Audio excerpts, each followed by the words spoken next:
Hey everyone, when fat guys talk, people listen.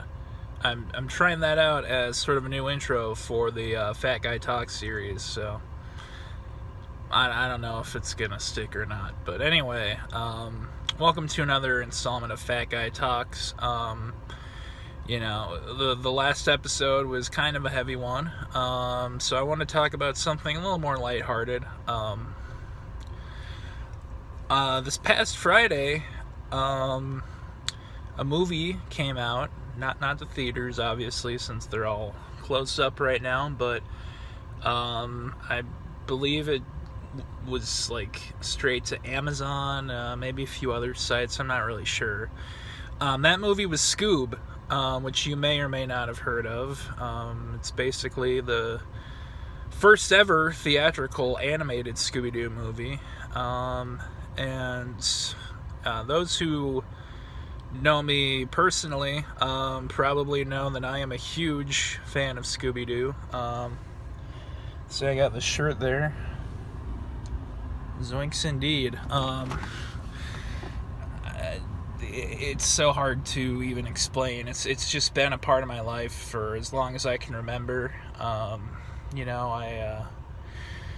I watched it on Cartoon Network growing up. I had the VHS tapes. I saw the movies, straight to VHS and in the theaters. I couldn't get enough of it. It was one of the biggest parts of my childhood. Honestly, was just Scooby-Doo. And I think what's kind of helped it stick with me is it's kind of opened a lot of doors for me to get into other stuff. I'm really into mysteries, obviously, thanks to it. Horror movies. I mean, it's Scooby-Doo's not like the scariest stuff in the world since it's for kids, obviously, but I think that kind of element of being scared, that really is kind of like an adrenaline rush for kids, just that feeling. And so, I think that was kind of a good avenue for me to get into horror movies. I've seen many now over the years. I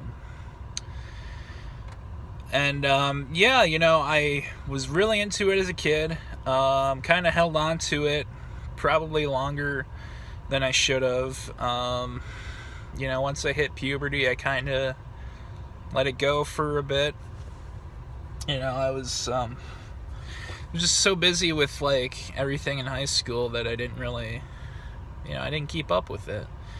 And I didn't really go back and rewatch it that often. But once I graduated high school, one of the first things I did was I don't even know like what struck me to do this. I dug out the DVD set of the original series, and I just started watching it on my laptop, and I watched through the whole series, all 25 episodes. I mean, this is just the original Where Are You series. I could have watched through everything, but that would have taken me much longer.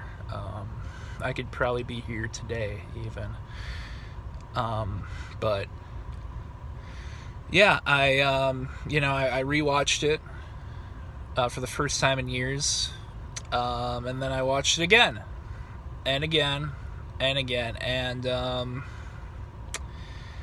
it's kind of difficult for me to actually admit this. I've actually seen it 39 times all the way through since I graduated.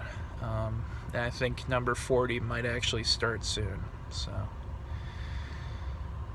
So you could say that I am obsessed, addicted even to Scooby-Doo. It's definitely, it's not quite as all-consuming as it was when I was a kid. Because obviously I got a lot of other responsibilities and other interests now, but it's definitely still there. I'd say I'm just as just as passionate about it and definitely more knowledgeable. So I spent a lot of time talking about how I'm a grown man, a 25-year-old man, who loves Scooby-Doo. So to tie it back to Scoob, I actually didn't watch it. This past weekend, it was my birthday. So I was kind of occupied with that. I had seen the trailers as they came out, and to be honest with you, wasn't impressed. I know that it's kind of like their start to... They want to do like a cinematic universe for Hanna-Barbera, which is hilarious, honestly. But, I can kind of respect that. But, it was just... from what I saw, it really wasn't hooking me in. I mean, I can say what you want about the animation. I didn't really have a problem with that. It was just, the tone of the movie seemed really weird to me. Like, it seemed like they really didn't know what they wanted it to be. They have a bunch of different Hanna-Barbera characters in it. None of the big ones, because, they'll probably try to do a Jetsons movie and then a Flintstones movie. But, I mean, it just seemed like such a weird mix of, like, action and comedy. Like, it didn't seem like, it really wasn't what I was expecting, and I guess I don't know what I was expecting. Granted, this is all just from the trailers. I haven't seen it yet. I might see it eventually. What I've wanted to do for a while, actually, was to start a podcast reviewing Scooby-Doo, and that's been in the cards for, 5 years almost. And I, have played through it in my head. I honestly thought I would have started it by now, but like I mentioned in the last video, sometimes things don't always go according to plan. But, it's something I'm very interested in. It's something that you might see in the near future. I feel like I know where to look for different resources. It would just be a matter of figuring out the format. Whether I have like a co-host or, I'm right now I'm heavily considering having like a rotating, like a different guest each week, just to keep it interesting and just to share my love of I love Scooby-Doo. I mean, I really hope if you get anything from this video that comes through. And I mean, if you think it's weird, I mean, I can't disagree.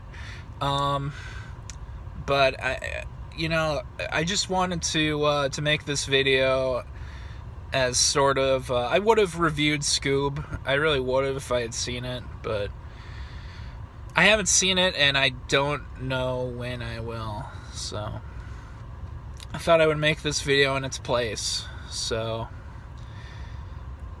hopefully you enjoyed it. If you are a fan of Scooby-Doo, more power to you. If you're a fan of anything, any sort of weird cartoon, I mean, like, I'm trying to think of an example. Like, if you are the world's biggest Rocky and Bullwinkle fan, more power to you. So that's gonna do it for this episode of Fat Guy Talks. Hope you liked it, and there'll be more to come. And like I said, the Scooby-Doo podcast is definitely something I've wanted to do for forever. I mean, almost as long as I wanted to do this YouTube channel, and I managed to get this started. So we'll see what happens, but I definitely have a lot more content planned, and I hope you stay tuned for it. So thanks for watching.